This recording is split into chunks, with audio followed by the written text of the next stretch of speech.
अस्सलाम वालेकुम। Grip take के एक और व्लॉग में आपको खुशामदीद करता हूं और उम्मीद करता हूं कि आप लोग बिल्कुल ठीक ठाक होंगे। आपने अगर अभी तक मेरे चैनल को सब्सक्राइब नहीं किया हुआ तो प्लीज़ मेरे चैनल को सब्सक्राइब ज़रूर कर लीजिएगा। हमारी एक पंप रीबिल्डिंग सीरीज़ चल रही है और इस सीरीज़ की आज लास्ट वीडियो। आज हमने पंप को रीअसेंबल कर लेना है और इसी के साथ हमारी ये सीरीज़ ख़त्म हो जाएगी।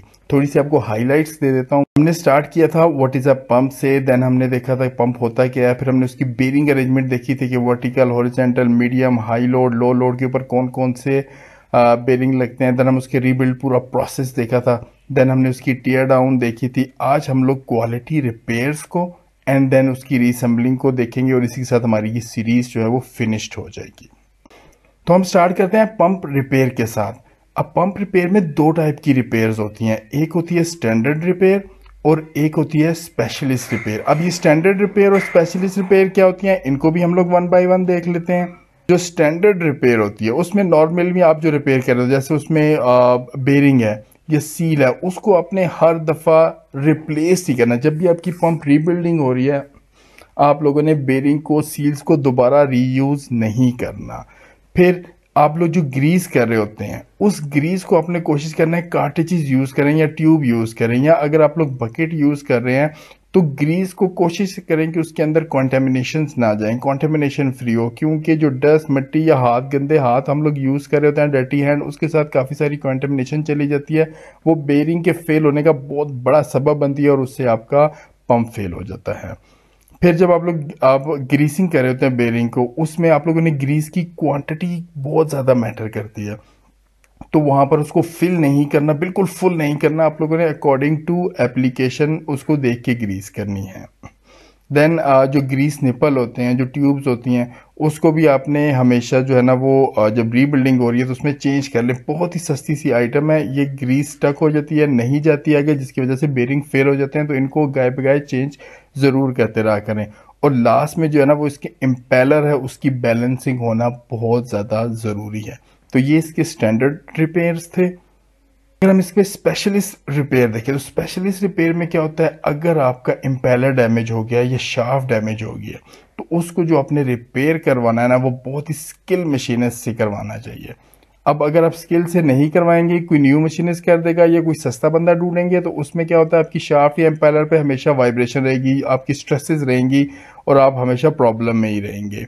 फिर आप लोगों ने इनके ऊपर ग्राइंडर नहीं चलवाना या फाइल या पंच वगैरह के कोई टूल शाफ्ट या इम्पेलर के ऊपर जो होता है ना बिल्कुल मना होता है, कोई जीरो टॉलरेंस होती है, आपने ये वाले टूल नहीं लगवाने। फिर जब आपकी जो शाफ्ट होती है उसके ऊपर रीवर्क हो जाए तो ये बहुत ज़रूरी है कि आप इसके ऊपर जो इम्पेलर है ना शाफ्ट के ऊपर लगा के बैलेंस ज़रूर करके देख लीजिएगा।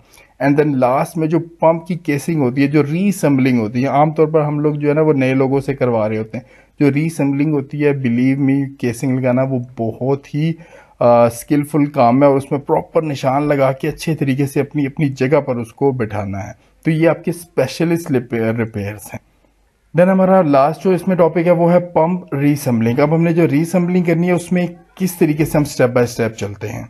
सबसे पहले आपका जो है ना शाफ्ट के ऊपर बेरिंग माउंट होते हैं। जब आपने बेरिंग माउंट करना है तो बेरिंग माउंटिंग में किसी किस्म की पंचिंग, हैमरिंग, ऑयल बाथिंग ये वाली चीज़ नहीं यूज़ करनी। कोशिश करें प्रॉपर टूल, इंडक्शन हीटर है उसको आप प्रॉपरली यूज़ करें और उसी के साथ बेरिंग को माउंट करें ताकि आपका बेरिंग जो है ना बिल्कुल नीट एंड क्लीन और डैमेज फ्री हो और जब वो शाफ्ट के ऊपर बैठ रहा हो।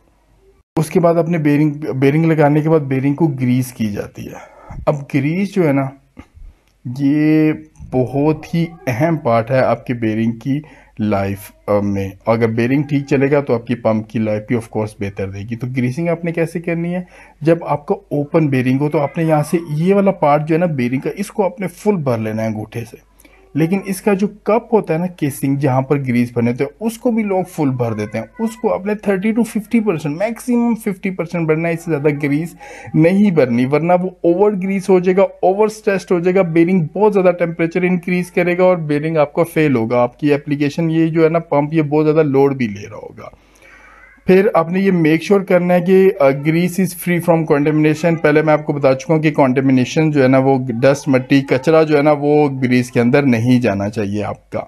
देन आपकी आ जाती है रीफिटिंग द इम्पेलर। उसके बाद आप लोगों ने इम्पेलर को रिफिट करने की कोशिश करें, इसको प्रॉपर क्रेन लगा के बिल्कुल कहीं पे टच हुए बगैर, हिट हुए बगैर, डैमेज फ्री आप लोगों ने इसके ऊपर इम्पेलर को फिट कर लेना है। अगर आप इसको कहीं पे टच करते हैं, हिट करते हैं, तो इससे इसमें थोड़ा सा इम्बैलेंस आने का खतरा होता है। एंड देन आखिर में जो इसकी क्या है, रीअसेंबलिंग द पंप है। अब जब आपका इम्पेलर भी लग गया तो इसकी ये केसिंग वगैरह आप लोगों ने करनी है। मैं पहले भी बता चुका हूँ कि बड़ा ही स्किलफुल काम होता है। इसमें एक बड़ी अहम चीज़ होती है जो इसके बोल्ट्स होते हैं। जो इसके बोल्ट होते हैं उसको कोशिश करना है अपने चेंज कर लेना है, क्योंकि वो ऑलरेडी एक ओवर स्ट्रेस्ड होकर चल रहे होते हैं। तो इनमें हल्की फुल्की अगर 2-4 में मैकेनिकल लूजनेस आ जाए तो उससे वाइब्रेशन बहुत ज़्यादा बढ़ जाती है। एंड सेकेंडली जो बोल्ट होते हैं ना, उनकी अपनी टेंशन होती है। अकॉर्डिंग टू आप कैटलॉग से उसकी टेंशन भी देख लें, आपके पास टेंशन बोल्ट टेंशनर होना चाहिए। उस टेंशन के ऊपर ही आपने अपने बोल्ट्स को फिट करना है। देन इसमें एक आई बोल्ट लगा होता है। आई बोल्ट अक्सर डैमेज हो जाते हैं, ख़राब हो जाते हैं, तो इसको रिपेयर नहीं करना, इसको हमेशा आप लोगों ने चेंज करके ही लगाना है। Last but not the least is grease cap. ये जो ग्रीस कैप लगा हुआ है ना, यहाँ पर इसको एक तो चेंज भी करते रहना है, और ऊपर ये जो कैप है ना, ये ज़रूर होना चाहिए प्लास्टिक का। इससे आपकी ये जो स्टकिंग होती है ना, इसके अंदर वो स्टकिंग नहीं हो रही होती। आपने ग्रीस कैप इसको ज़रूर लगाना है। तो इसी के साथ हमारी ये सीरीज़ ख़त्म होती है। आई होप कि आपको ये सीरीज़ पसंद आई होगी। अगर पसंद आई है तो मेरी वीडियो को ज़रूर लाइक भी करना है, कमेंट भी करना है, चैनल को सब्सक्राइब ज़रूर कर लेना है। अपना बहुत सारा ख्याल रखिएगा। नेक्स्ट किसी और एक नए टॉपिक के साथ आपके साथ मुलाकात होगी। अल्लाह हाफिज़।